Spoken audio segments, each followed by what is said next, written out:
А хор филармонии Якутии удивил жителей столицы. В одном из торговых центров Якутска прошел флешмоб. Хористы исполнили русскую народную песню «Вдоль по Питерской» и грузинскую народную «Далури». Выступлением они напомнили о своем профессиональном празднике – Международном дне музыки. Также хор филармонии приглашает на большой концерт в Якутском музыкальном колледже при участии поющих коллективов. Концерт пройдет в рамках глобального проекта «Музыка для всех».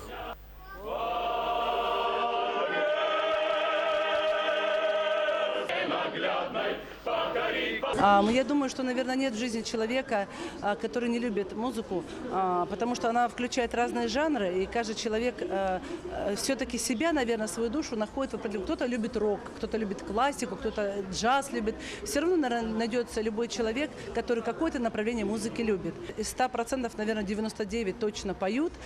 Неважно, как поют. В караоке очень много людей поет, да, душа просит и поет, и поэтому мы решили спеть, даже не сыграть, да, на каких-то инструментах, а именно спеть, чтобы как бы ближе быть к людям, ближе к народу и напомнить об этом замечательном празднике, который будет завтра.